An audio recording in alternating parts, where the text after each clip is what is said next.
أعوذ بالله من الشيطان الرجيم. بسم الله الرحمن الرحيم.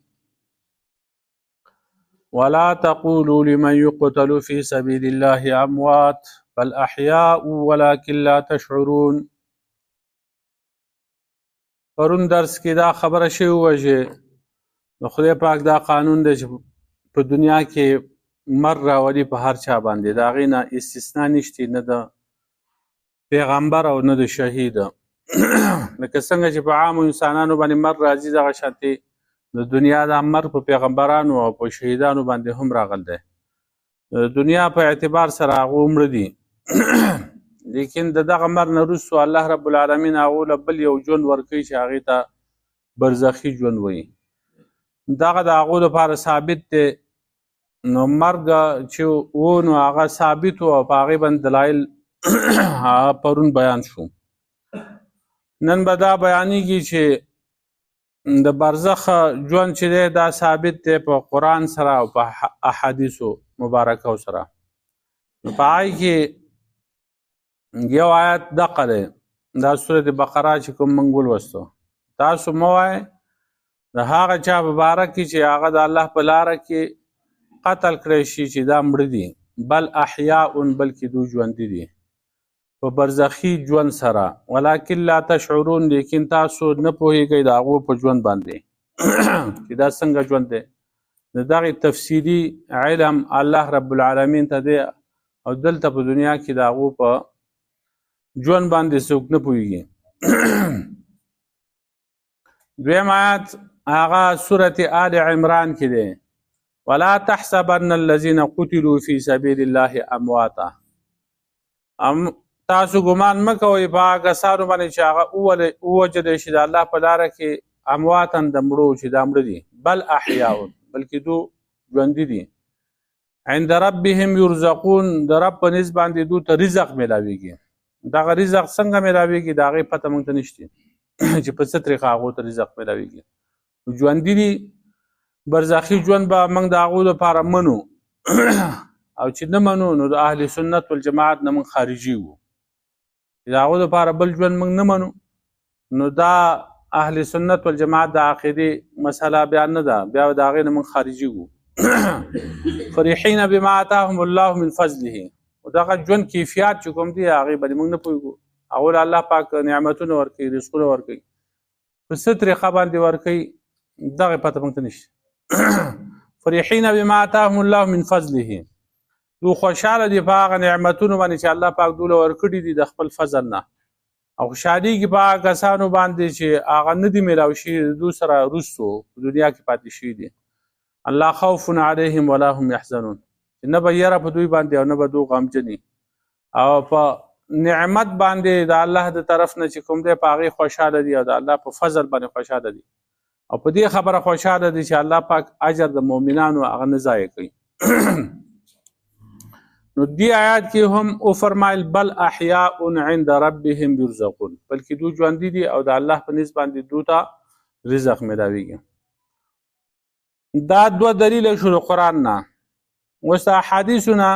دلایل په دغه حیات باندې ادا دي، چې هغې کې دریم دلیل د عبدالله بن مسعود رضی الله تعالی عنه حدیث دی. مسروق تابعی وی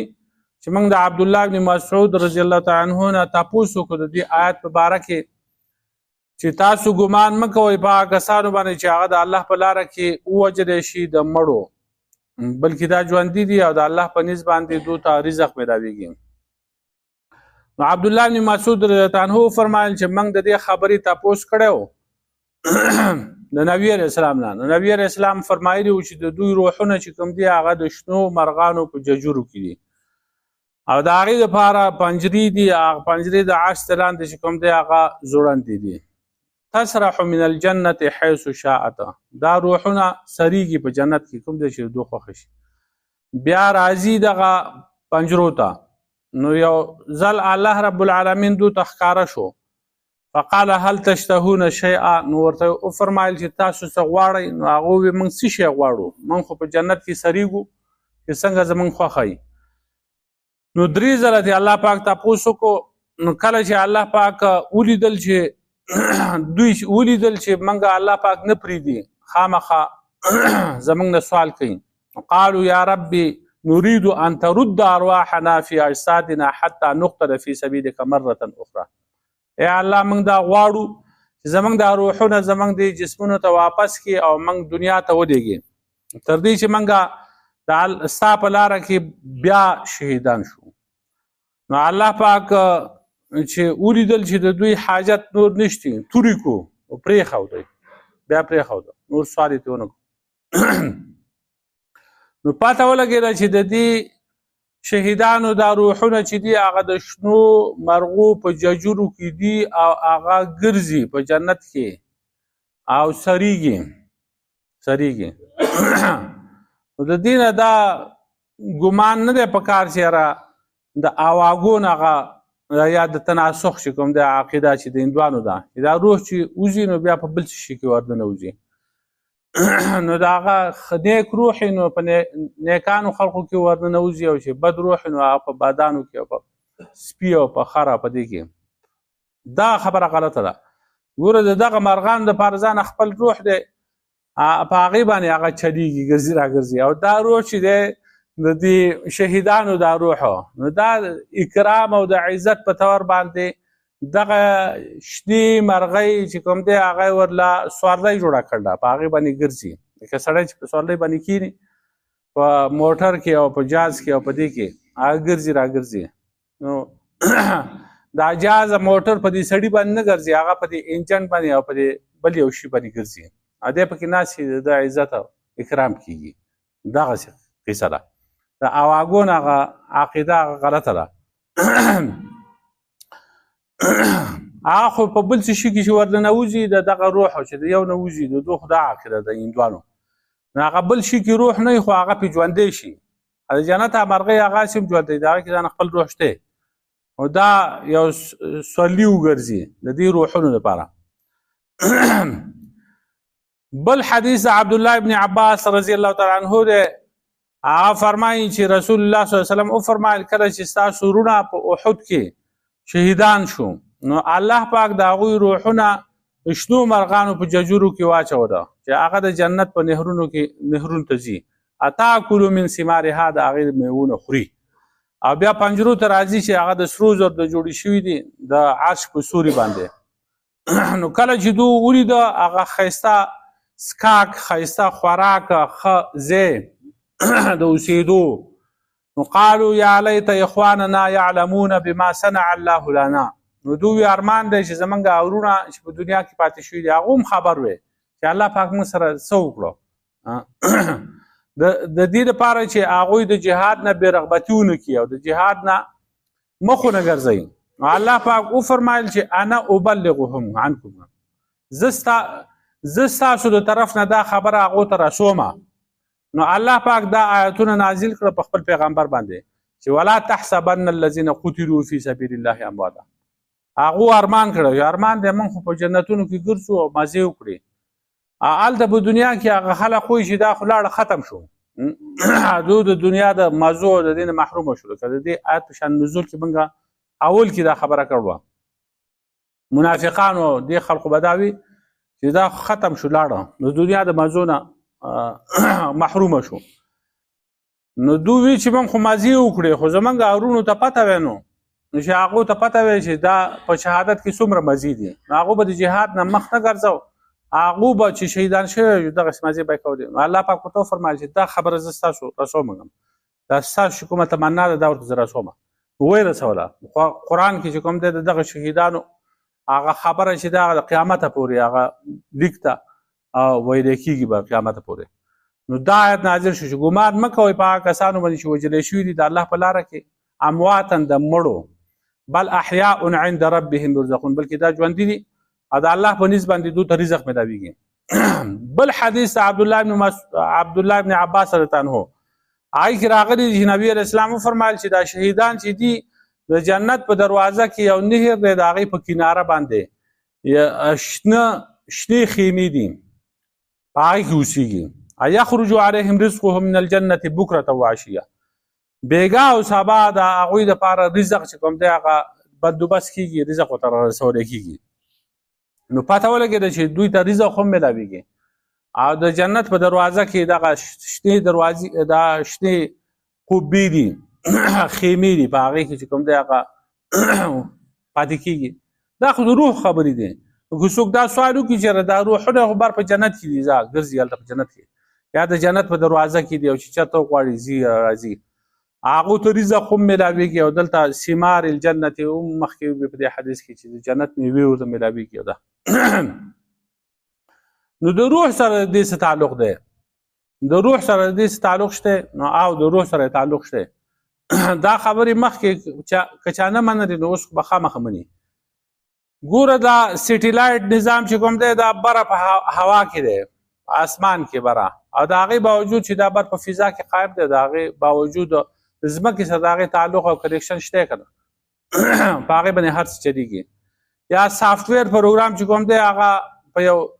وسیع مقاماتو کې او د هغې کنیکشن چې کوم دی د هارد ډسک هغې سره هغه پې چلېږي دغه رنګې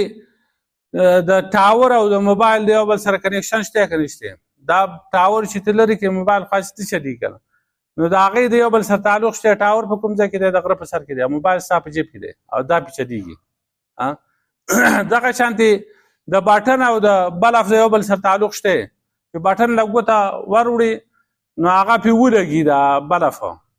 او چې باندی نو باندېږي پې نو دغه شانتې د دې روح او د دې جسم د یو بل سره خاص تعلق دی او دا موږ ته نه دی معلوم خدای ته معلوم دی د دې تفصیلي حالات هغې باندې موږ نه پوهېږو هغه چې په کومه باندې پوه یو هغه په هغې به پوه شو او چې نه پوهېږو خدای ته به یې حواله کړو خو دا خبره ده چې دا به منو چې د هغو دپاره ژوند شته او چې نه منو نو د دې ټولو احادیثو د دغه قرآن د آیاتونو نه انکار راځي بل حدیث کې راځي د ابو هریره رضی الله تعالی عنه حدیث دی او صحیح بخاری کې هغه امام بخاری صاحب هغه نقل کړ دی چې د روح او د جسم چې کوم دی هغه تعلق دی نو د دې جسم د یو عضو د یو اندام سره چې کوم دی هغه تعلق شته د دغه روح او په هغې باندې دلیل دا حدیث دی چې الله پاک بیا یعنی د قیامت په ورځ باندې چې دا شپېلۍ کې پوکې ووهلی شي د هغې نه وروستو الله پاک بیا باران وکړي باران نو په هغې باندې دا خلق داسې راوټوکېږي را زرغون شي لکه څنګه چې دا سبزي دا را زرغونېږي سابه مابه او د انسان نه یو شی نشتی مګر هغه خاورې کېږي زړېږي ختمیږي الا عظم واحدا مګر یو اډوکی دی چې هغه لکلمې دی عجب الذنب ورته ویل کېږي دا د ملا د تیر لاندې آخري حصه لکلمې دا ومنه يركب الخلق يوم القيامه او د دې نه په ورځ د قیامت د خلقو ترکیب کېږي بیا به دې جوړېږي دا انسان چې کوم دی په ورځ د قیامت به د دې ته ټول اجزا راغونډېږي نو دلته په دې خبر کې یو شی شته هغه دغه اډوکی دی دا نه خاورې کېږي که چېرته خبر کې تاسو اډوکی چېرته بیا مونده نور څه شی نه یو اډوکی نو دا به دغه کلمې دا نه خاورې کېږي کال لیدی کېږي موږ ته او که نه لیدی کېږي خو حدیث کې دا راغلی نه خاورې کېږي موږ یقین دی نو د دې سره تعلق شته بیا خدای پاک دغه روح او د دې جسم د یو بل سره تعلق دی نو چې په څه طریقه باندې هغه که د ټول بدن له هغه ثواب عذاب ورکوي چې په هغې هم قادر دی که په دې یو هډوکي دی ورکوي چې په هغې هم قادر دی که یو جز په هغې باندې هم قادر دی هغه هر څه کولی شي بل حدیث چې کوم دی هغه د اوس بن اوس رضی الله تعالی عنه دا حدیث دی چې نبی علیہ السلام فرمایي چې غوره په ورځو کې هغه ورځ د جمعې ده په دې کې آدم علیہ السلام پیدا شوی دی په دې کې آدم علیہ السلام روح قبض شوی دی په دې کې به شپېلۍ وهلی کېږي د قیامت او په دې کې به خلق بېهوشه کېږي نو نبی علیہ السلام فرمایي په ما باندې درود شریف ډېر ډېر وایه په دې ورځ کې ځکه چې ستاسو هغه درودونه چې کوم دی هغه په ما باندې پیش کېږي نو خلق ورته ووایي چې ای د الله رسول صلی الله علیه وسلم تا باندې زموږ دا درود څنګه پیش کېږي وقد ارمته یقولون بلیته تو خو به خاورې شوې مقصد د خلقو دا چې بلیته ته به خاورې شوې نو نبی علیہ السلام وفرمایل چې الله پاک حرام کړي دي هغه جسمونه د پیغمبرانو په ځمکه باندې ځمکه د هغو جسمونه نشي خوړی نو چې نشي خوړی نو هلته محفوظ پراته دي دا پرون دا خبره کړو چې د پیغمبرانو مبارک خدا خبر راغل چې دا غو جسمونه محفوظ دي او د دین علاوه نور کسان چې کوم دی هغه د خلاف عادت طریقې سره دا غو جسمونه الله پاک محفوظ ساتي لکه شهیدان شو یا عام انسانان صالحین نیکان خلق ټیک ده او کنه ساتي پاغي کې حدیث دا نشتی په دې کې حدیث چې د پیغمبرانو هغه جسمونه چې کوم دي هغه الله پاک محفوظ ساتي او نور کوم دی نور کسانو مبارک ته نشتی او مشاهده داسې ده چې د ډیرو خلکو شهیدانو هغه جسمونه بالکل تر تازه برابري پرونم په هغه باندې احادیث ذکر کړو هغه بعض د شهیدانی چې هغه خوري شوی نو هغه کېدې چې هغه په نیت کې فرق دی جهاد به کړي نیت به صحیح نه د دنیا لپاره به کړي یا به کانی فرق د زمکه د خاورې تاثیري بعض زمکه چې کوم دا هغه د جسم بدن زر خوري او بعض کوم دی هغه محفوظ پروتي وچ ځای په هغه کې هغه نه خوري کیږي دا هغه ځان جدا دغه دي دا وجوهات دي به هر حال خو نبی علیہ السلام فرمایي چې پس بکه باندې الله پاک حرام کړ دي هغه اجسام د پیغمبرانو هغه نشي خړې نو جسم دلته په قبر کې محفوظ پروت دی روح حالت ده په جنت کې راځي یو بل سره تعلق دی بل حدیث کې راځي نبی علیہ السلام فرمایي چې اکثر الصلاه علی یوم الجمعه اے خلقو د جمعې پر ورځ باندې چې کوم دی هغه درود شریف ډیر وایي ځکه چې دا مشهود دی دې ته حاضری کیږي یعنی تشهده الملائکه دې ته فرشتي حاضری کوي آیا کس چې کوم دی هغه لا فارغ شوی نه د خپل درود نه الله پاک هغه ماته را رسولی نو قلت وبعد الموت نو راوی وی صحابي وی چې د مرګ نه وروسته هم نو نبی اسلام فرمایل وبعد الموت د مرګ نه وروسته هم ان الله حرم على الارض ان تاكل اجساد الانبياء فنبي الله حي يرزق الله پاک پس بکه باندې حرام کړل چې هغه د پیغمبرانو جسمونه اخري نو پیغمبر د الله پاک چې کوم دی دا ژوند دی یرزق او د رزق هم ملاويږي او دا مخکې آیت کوم دغه آیتونه کوم لاړه عند ربهم يرزقون د شهیدانو مبارک دي شهیدان ته رزق ملاويږي پیغمبران خداغونه ډیر اعلی دي هغه ته بخامه ملاويږي دغه سي د حسن بصري رحمت الله علیه مرسل روایت ده په دې کې چې کوم ده منځ کې یو کس پاتې شوی دی صحابي نوم پرې خو دی او قال رسول الله صلی الله علیه وسلم او حسن بصري چې کوم ده دغه مرسل لا قبول دی کمنس کې صحابي پرې خو نیک سره دی نو هغه فرمایي چې لا تاكل الارض جسد من كلمه روح القدس نخري زمکه جسد دا چې هغه سره روح القدس یعنی جبرئیل اسلام خبري کړي چې چا سره جبرئیل اسلام خبري کړي نو دا هغه جسد زمکه نشي خوړی نو جبرئیل اسلام د چا سره خبري کړي پیغمبرانو سره هغه باندې وحي راوړي بل حدیث د انس بن مالک رضی الله عنه د ابو هريره رضی الله عنه دغه بر حدیث کوم دی دغه کلام پښته ځکه چې منقطع دی په منځ کې مرسل دی او به هر حال دغه مخکنی حدیث دی دغه تایید دی تایید په تور باندې پیش کیږي بل دا حدیث دی چې الانبیاء احیاء فی قبورهم یصلون پیغمبران چې دا ژوند دي په خپل قبرونو کې منځ کوي منځه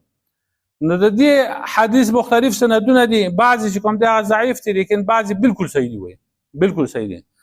نو مجموعي تور دا حدیث چې کوم دی دا د سند پر لحاظ باندې صحیح دی معتبر دی قابل استدلال دی د دین دلیل نه کیږي نو پیغمبران په خپل قبرونو کې ژوند دي او منځ کوي سو کوئی منځونه وري کوي نو منځ هغه بل جهان د ځانه کوي به منځ کوي کنه څه چاته منځ دي کوي کنه دا د چې منځ باندې ثواب نه میراويږي د مرګ وروسته ځکه چې په دې دنیا کې مکلف ته انسان د مرګ وروسته چې کوم عبادت کوي لکه په جنت کې سره عبادت کوي هغه ثواب مواب نشته او د لذت په تور د خوان په تور باندې هغه کوي هغه ته لذت محسوسيږي دا حدیث کوم دی هغه البانی وی البانی ډیر سخت متشدد سره دی او دا مختلف کتابونه دي سلسله الاحاديث الصحيحه سلسله الاحاديث الضعيفه سلسله الاحاديث الموضوعه دا سلسله دي مختلف د احاديث کتابونه دي نو هغه په دې سلسله الاحاديث صحیحه کې دا حدیث نقل کړی کوم صحیح حدیث دی په هغه کې دا نقل کړی ډیره زمانہ ماوي چې دا حدیث کوم دی ضعیف دی ځکه چې قتيبه راوي چې کوم دی په دې کې متفرد دی هغه یوازې دی خو روس بیا مستد ابو يعلى او اخبار د اصبهان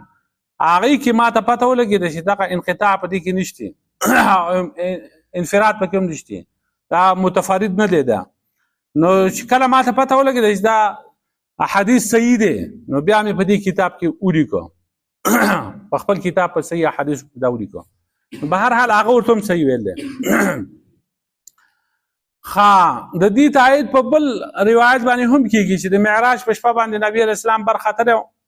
نو مختلف پیغمبران د منځ کړو او په مختلف پیغمبران چې کوم دی هغه منځونه کوي نبی رسول الله فرمایي مررت ليله اسري بي على موسى قائما يصلي في قبره دا د مستد امام احمد حدیث دی چې زه تیر شوم هغه شپه چې زه برخطره په هغه کې په موسی عليه السلام باندې قائما يصلي في قبره چې هغه ولاړو او په قبر کې منځ کوي په دې باندې هم کلام کړي باج علماء دا نه مني وایي چې اکثر اگر که د دې دا سند صحیح هم شي خدا د قران نه خلاف دی خو د قران نه دا خلاف نه دی دا ځانه برزخی ژوند دی برزخی ژوند دی اخوا په هغه کې د ژوند دی منځونه کوي نو کوي دي کنه حال رزق ته ملاويږي ګرځي را ګرځي په هغه باندې موږ نه پوه خدای پوه دی عالم دی بل حدیث کې راځي نبی رسول الله فرمایي چې کله چې د معراج نبی رسول الله واپس راغی نو ما زه په حتیم شریف کې ومه نو قریش زمانه تاسو کو زماده د تلو په اړه کې چې بره تللی اسمانون ته زمانه تاسو کو د بیت المقدس په اړه کې نو هغه چې د دې سوستري دی او په سترخه باندې دی نو لم اثبتها نو هغه خبرې ماته نه وی یادې نو زه دې سخت غمجن شوم په دې خبر باندې چې مخکې دومره نوم غمجن شوی نو الله پاک دا پردې پورته کړی او ما دا بیت المقدس ولیدوي انظر الیه نو هغه به چې د څه شي تاسو کو نو ما خبر ورکاو او ما لید خپل ځان په یو جماعت کې د پیغمبرانو چې موسی علی السلام ولاړو هغه مونږ کو او د یو داسې سړیو موسی علی السلام چې درمیاني قد والا چې کوم دی درمیانه قد والا سړیو او دا وخت چې دا گونج غوندیو گونج وختو یو دا لغز غوند سیده وختي دغه نه او دا وخت گونجو جعدن گویا کې د شنوعه د یمن کې یو قبیله د داغي یو سړیو عیسی علیه السلام ما ولیدو چې آقا ولاړو او مونځ کو ا عروه ابن مسعود ثقافي رضی الله عنه نږدې په شکل کې ابراهیم علیه السلام مې ولیدو چې هغه ولاړو مونځ کو هغه ساسو د دې ملګری په شان ته یعنی نفسه یعنی خپل ځان مراد کوم چې ز او ابراهیم علیه السلام په شکل کې یو شان دي نبی اسلام به نو بیا د مانځ ټیم شو فاممتهم نو ما هغه امامتي وکړه نو کله چې فارغ شوم د مانځنه نو یو سړی ماته وی چې اے محمد صلی الله علیه وسلم دا مالک ته او د اور د دوزخ خزانچی دی نو فسلم علیه دربانچی دی په د باندې سلام وکا نو فالتفت الیه ما چې هغه ته وکتل نو فبدأنی بالسلام نو هغه ماته هغه سلام مخکې ماته وکړو ما لا نو کړ سلام هغه سلام کې ما باندې مخکې شو دا د مسلم شریف حدیث دی بل روایت کې دغه سراجی چې نبی علیہ السلام فرمایي چې د الله لپاره فرشتي دي سیاحین هغه ګرځي را ګرځي په ځمکه کې هغه زما د امت نه ماته سلام را رسي چې څوک سلام کوي هغه فرشتي ګرځي هغه ماته سلام را رسي نو سلام نبی علیہ السلام بیا اوري ګنالتا هغه تر رسي او بل حدیث کې راځي نبی علیہ السلام فرمایي چې نشته یو کس هغه ما باندې سلام وي مگر الله پاک چې کوم دې زما د روح واپس کی زما جسم ته تر دې چې زه هغه ته سلام جواب ورکم نو د دې دا روح چې د پیغمبر نه جدا دی الته په قبر کې نو دا داسې نه دی چې لکه د مړ په شان دي سړی په دنیا کې مړ شي دا روح جدا شي نو د دې مثال داسې دی لکه شهاب الدین احمد بن محمد خفاجی هغه دا په نسیم الریاض دا کتاب د شفا د قاضی عیاض دا غي شرح پاغي لیکل دي د دې مثال داسته لکه سړی چې ودی نو چې ودی د روحم نه په دغه ټیم کې بره ګرځي دوه قسمه روح ده یو روح روان ده یو روح قرار ده نو په دغه ټیم کې نو خو چې څوک متوجه کی आवाज پو کې نو بیا دې پوه شي نو روح واپس شي سلام کوي. نو دغه شانتې هغه په قبر کې د پیغمبر پاک صلی الله علیه وسلم مثال د دغسې اوده دی او اوده ویښي دا اوده چې کوم دی دا ژوندی که مړي ژوندی که نه اوده خو ژوندی نو نبی علیه السلام چې کوم دی هغه چې څوک فرشته راشي په واسطې یا بغیر واسطې نه شي څوک سلام وکړي نو الله پاک هغه ته دا روح واپس کړي نو هغه جواب ورکړي بیا دا روح پکې دی دننه دی او که بیا ځي دې کې اختلاف دی خو روح چې کوم دی واپس شو بیا لاړ بیا خو په دې نورو حدیثو ثابت دي چې هغه په جنت کې ګرځي یا د مارغانو په ججورو کې دي یا په اعلی علیین کې د پیغمبرانو هغه روحونه چې کوم دی وروستو نورو روایتو کې راځي چې هغه په اعلی علیین کې دا دي دا ټول احادیث چې کوم دی د دې نه علاوه ډېر شي احادیث دي دا په دې باندې دلیل دی چې دا پیغمبران شهدا دا ژوندي دي هغو ته یو قسمه حیات حاصل دی یو ژوند حاصل دی د دې په قبر کې په برزخ کې چې د دې ژوند نه هغه اعلی دی ارفع دی برتر دی ښه دی بلکې دا ژوند چې کوم دی دا موږ د هر چا دپاره بنو یوازې پیغمبران او شهیدان نه بلکې کافر چې دي د هغو دپاره هم یو نوع د حیات شته چې په هغې باندې بقدر ما یتلذذ و یتألم چې هغې باندې لذت حاصلېږي او دغه رنګې هغو ته درد حاصلېږي نو کافر ته درد چې کوم دی حاصلېږي او مسلمانانو نیکانو خلقو ته لذت او خوند حاصلېږي بهرحال دا ډېر شي دلایل دي او بیا د شهیدانو اقسام دي چې دا شهیدان چې کوم دی یو حقیقي شهید دی چې د الله په لاره کې وجنګېږي د کافرو سره او د خدای د رضا دپاره جنګېدلی هغه حقیقي شهید دی د هغه ځانه جدا احکامات دي او بل حکمي شهید دی چې هغه د هغه تقریبا اتیا یا د هغې د سیوا دي په حدیثو کې که تاسو وایئ چې دغه راته هم بیان کړئ جدا دا حکمي شهیدان چې کوم دي د هغو حکم دغه شانتې نه دی لکه حقیقي شهیدان چې هغو باندې جنازه خو د احنافو منځ کېږي خو لکه په هغه جامو سره به دفن کوي او غسل به ونه ورکوي وغیره د هغو احکامات بیا جدا جدا دي خو وایي دغه هم بیانوم بل ورځ به بیا انشاءالله سبا جمعه ده دغه به پسې بیان انشاءالله خیر دا خبره لکه پکې شته ربنا ظلمنا انفسنا